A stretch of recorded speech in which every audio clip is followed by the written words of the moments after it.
जय श्री राम। श्रीमन नारायण। नमस्कार दोस्तों, मैं वरुण तिवारी आज आपको कंजूस भक्त की कहानी का पार्ट 2 सुनाने जा रहा हूँ।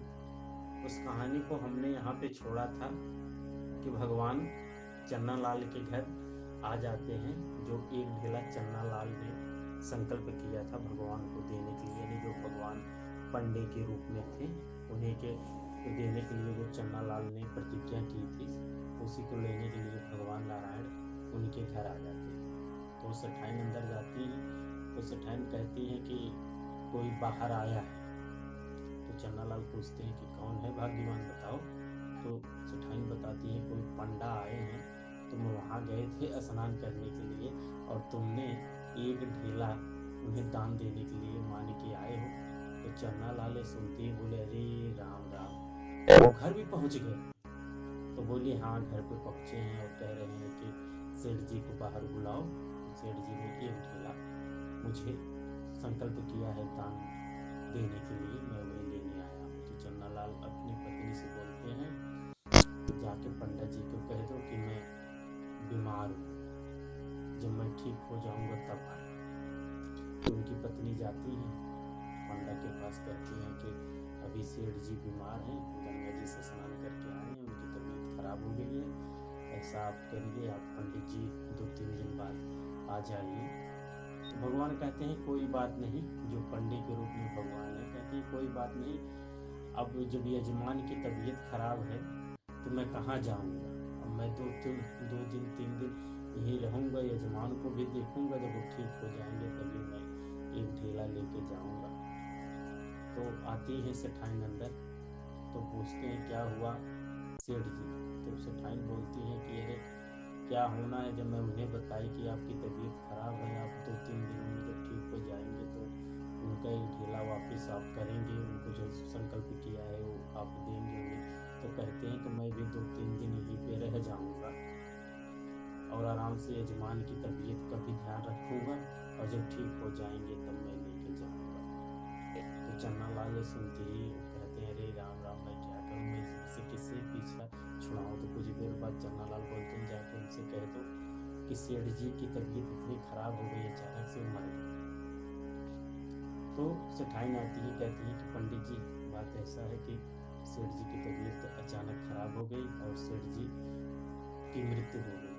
तो सेठाइन कह के ये रोने लगी। तो पंडित के रूप में भगवान बोले कि जब सेठ की तबीयत खराब हो गई और उनकी मृत्यु हो गई यजमान के, मैं खबर जाके जल्दी से जल्दी मैं गांव में पहुंचा देता हूँ। अब वो भगवान ही थे, उनको खबर पहुंचाने में कितना समय लगता, भगवान एक ही क्षण में पूरे गांव में बता दिए कि सेठ चन्ना लाल की मृत्यु हो गई। सारे गांव वाले आ गए, सब लोग सोचने लगे कि अरे सेठ जी इतने कंजूस आदमी थे, इनकी मृत्यु कैसे हो गई। लेकिन जैसे मरने के बाद सब इंसान अच्छा हो जाता है, वैसे सेठ जी भी बहुत अच्छे हो गए सबकी नजर में। सब लोग बहुत सेठ की तरह तरह की प्रशंसा करने लगे। सब बोले कि अरे अब ले चलो सेठ जी का अंतिम संस्कार करो, देखो सेठ जी कितने पुण्य आत्मा थे, एक बार गए गंगा स्नान करने के लिए, इनका सारा पाप धुल गया और अभी मोक्ष की प्राप्ति हो गई। तो सेठ चन्ना लाल वास्तव में मरे नहीं थे, वो एक नाटक कर रहे थे कि जिससे पंडा जो आया है एक ढेला लेने के लिए वापस चला जाए। लेकिन सेठ चन्ना लाल का वो नाटक कर रहे थे। तो गांव वाले बोले कि नहीं, अब ले चलो सेठ जी का अंतिम संस्कार करते हैं। तो सेठ जी के लिए सब तैयारियां हो गई, लोग बांधने लगे और पूरी तैयारी कर लिए कि ले चलते हैं गंगा जी पे, इनका अंतिम संस्कार करते हैं। सेठाइन बार बार रो रो के कह रही हैं कि नहीं नहीं, उनकी मृत्यु नहीं हुई है, तो पूरी बात बता रहे हैं, लेकिन कोई मानने को तैयार नहीं है। सभी लोग कह रहे हैं नहीं, इनका मोह था ऐसा, इनसे इस तरह प्रेम था, इसीलिए कह रही है मरे नहीं, वास्तव में तो मर गए। सारे लोग सेठ जी को गंगा जी के पास लेके जा रहे हैं, वहाँ शमशान घाट कभी नहीं अंतिम संस्कार करेंगे। भगवान ये सब देखकर बहुत ही मुस्कुरा रहे हैं, मन में कैसा लालची इंसान है, मरने को तैयार हो गया है लेकिन एक ढेला नहीं दे रहा। तो सारे लोग सेठ जी को शमशान घाट पे लेके चले आते हैं, चिता पे लटा देते हैं। लेकिन तब भी सेठ चन्ना लाल एक बार भी तो बोल नहीं रहा है, और मृत्यु करने के जैसी उसकी मौत हो गई उसी प्रकार वो लेटा है। लेकिन जब भगवान ने सब देखते हैं, भगवान कहते हैं कि रुक रुको भैया, आग लगाने से पहले मैं सेठ जी के कान में मैं एक मंत्र बोलना चाहता हूँ, क्योंकि मैं ब्राह्मण हूँ तो अंतिम क्षण में इनके कान में एक मंत्र मैं बोलूँगा। तो सेठ जी के कान में भगवान जाके बोलते हैं कि अरे सेठ चन्नालाल, मैं परमात्मा भगवान नारायण हूँ सेठ जी। तो सेठ जी ये सब सुनते हैं, और जैसे सेठ जी आँख खोलते हैं तैसे देखते हैं, अरे ये तो वही पंडा है। सेठ जी फिर अपनी आँख मूंद लेते हैं।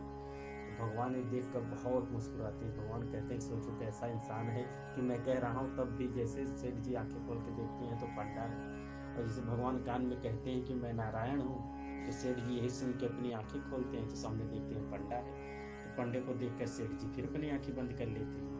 तब भगवान उनके कान में बोलते हैं कि मैं जो एक ढेला तुमने संकल्प किया था मुझे देने के लिए, वो तो मैं नहीं ले रहा हूँ, लेकिन तुम वरदान के बदले मुझसे कुछ भी मांग लो, मैं तुम्हें दे दूंगा। मैं तुमसे बहुत प्रसन्न हूँ, तुम कितने कंजूस मेरे भक्त हो, मैं तुमसे प्रसन्न हूँ। मैं तुम्हारी इस कंजूसीपन पे भी प्रसन्न हूँ, बताओ तुम्हें क्या चाहिए।